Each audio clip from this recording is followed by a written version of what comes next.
শুভেচ্ছা। বাঙালিয়ানার সায়াহ্নের সংবাদে স্বাগত। শুরুতেই শুনে নিচ্ছি সংবাদ শিরোনাম।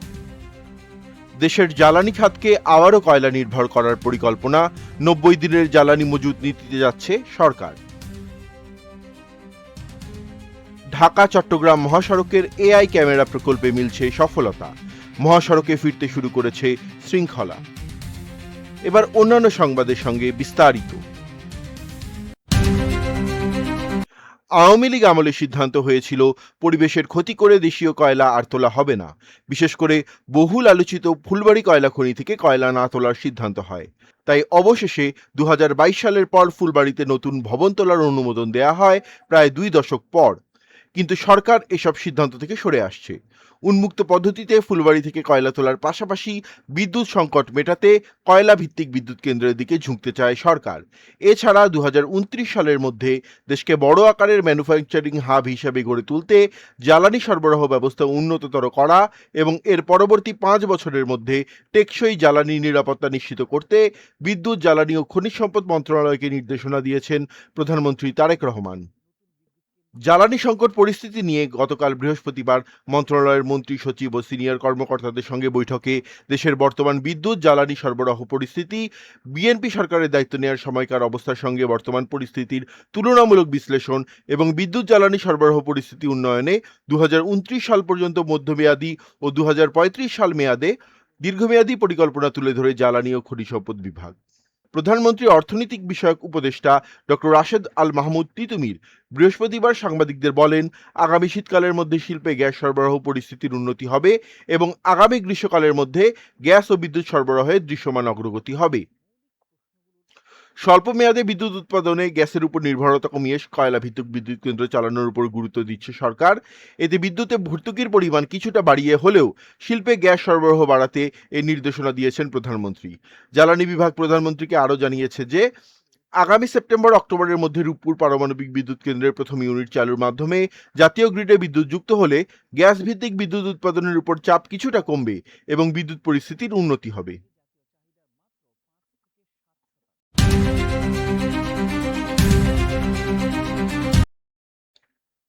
দেশের সবচেয়ে গুরুত্বপূর্ণ বলে বিবেচিত ঢাকা চট্টগ্রাম মহাসড়কে কৃত্রিম বুদ্ধিমত্তা এআই প্রযুক্তির ক্যামেরা চালুর প্রথম দিন গত মঙ্গলবার 446টি মামলা হয়েছিল। দ্বিতীয় দিন বুধবার মামলা হয়েছে মাত্র 42টি, অর্থাৎ একদিনের ব্যবধানেই মামলা কমে নেমে এসেছে 10 ভাগের 1 ভাগে। অতিরিক্ত গতি ও উল্টো পথে গাড়ি চালানো, এই দুই কারণে স্বয়ংক্রিয়ভাবে এই মামলাগুলো হয়েছে। এর ভিত্তিতে মহাসড়কে শৃঙ্খলা ফেরা নিয়ে আশাবাদী হচ্ছেন পুলিশ ও সংশ্লিষ্ট ব্যক্তিরা।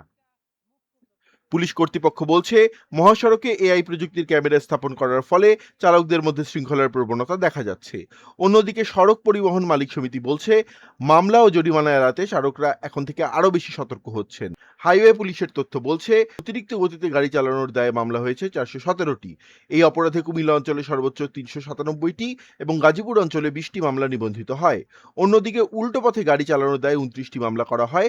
এর মধ্যে গাজীপুর অঞ্চলে 23টি এবং কুমিল্লা অঞ্চলে 6টি ঘটনা শনাক্ত হয়। সারা দেশে মোট 8টি অঞ্চলের ভিত্তিতে মহাসড়ক দেখভাল করে হাইওয়ে পুলিশ। এআই প্রযুক্তি যে অঞ্চলে লাগানো হয়েছে তা গাজীপুর ও কুমিল্লা অঞ্চলের মধ্যে পড়েছে। মহাসড়কের নারায়ণগঞ্জ জেলা পর্যন্ত অংশ গাজীপুর অঞ্চলের মধ্যে এবং দাউদকান্দি থেকে শুরু করে চট্টগ্রাম সিটি গেট পর্যন্ত কুমিল্লা অঞ্চলের মধ্যে পড়েছে। গত বুধবার দ্বিতীয় দিনে শুধু অতিরিক্ত গতিতে গাড়ি চালানোর দায়ে ওই দুই অঞ্চলে মামলা হয়েছে মাত্র 42টি, আর উল্টো পথে গাড়ি চালানোর মতো অপরাধ কেউ করেনি, অর্থাৎ স্বয়ংক্রিয় মামলা হয়নি। এ তথ্য ইঙ্গিত দিচ্ছে এআই ক্যামেরা ভিত্তিক প্রযুক্তি স্থাপনের কারণে রাতারাতি অনিয়ম করার প্রবণতা কমতে শুরু করেছে।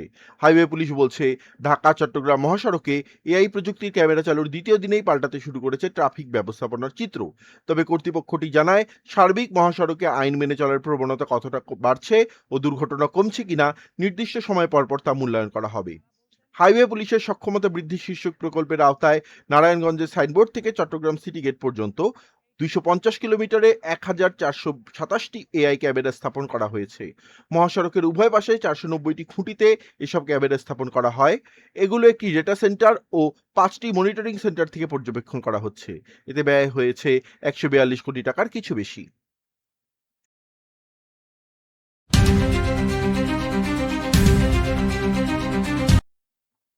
কঠোর নিরাপত্তার মধ্যে মধ্যরাতে কারাগার থেকে পাকিস্তানের সাবেক প্রধানমন্ত্রী ইমরান খানকে হাসপাতালে নেওয়া হয়েছে। স্বাস্থ্য পরীক্ষার জন্য তাকে ইসলামাবাদের শিফা আন্তর্জাতিক হাসপাতালে নেওয়া হয়। বৃহস্পতিবার দিবাগত মধ্যরাতে রাওয়ালপিন্ডির আদিয়ালা কারাগার থেকে ইমরান খানকে হাসপাতালে নেওয়া হয়। ৭৩ বছর বয়সী ইমরানের দল পাকিস্তান তেহরিক ইনসাফ পিটিআই বিষয়টি নিশ্চিত করেছে। ৩ দিন আগে মঙ্গলবার পাকিস্তানের সুপ্রিম কোর্ট স্বাস্থ্য পরীক্ষার জন্য ইমরান খানকে শিফা আন্তর্জাতিক হাসপাতালে নেওয়ার নির্দেশ দেন। দেশটির সরকার ওই নির্দেশনা পরিবর্তনের চেষ্টা করেছিল, তবে সুপ্রিম কোর্ট এতে সম্মতি দেয়নি।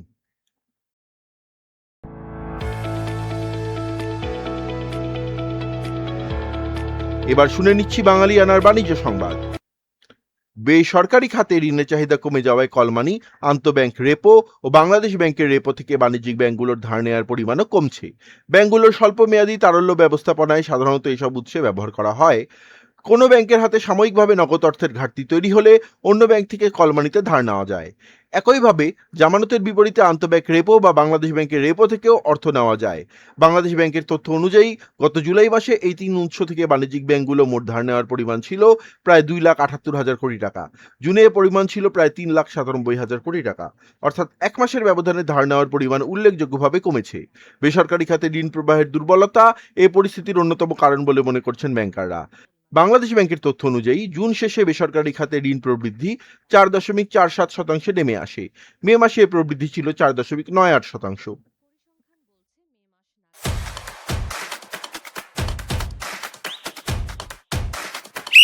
এবার শুনে নিচ্ছি বাঙালিয়ানার ক্রীড়া সংবাদ। ভালো ক্রিকেট খেলতে চাই, কথাটা বাংলাদেশ থেকেই বলে আসছেন নাজমুল হোসেন শান্ত। অস্ট্রেলিয়াতে এসেও বলেছেন ম্যাকাই টেস্টের আগের দিনও।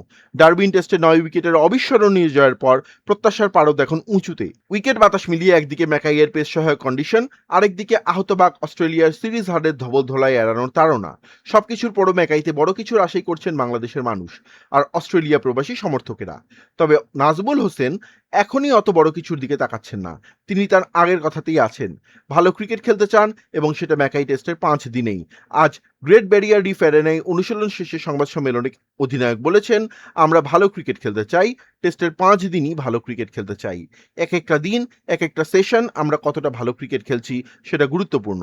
আমার মনে হয় প্রক্রিয়াটা ঠিকঠাক অনুসরণ করলে ফল এমনি আসবে। তাই ফলাফলের দিকে না তাকিয়ে ভালো ক্রিকেট খেলার চেষ্টা করব। বাঙালিয়ানার সায়াহ্নের সংবাদ শেষ হলো। ধন্যবাদ।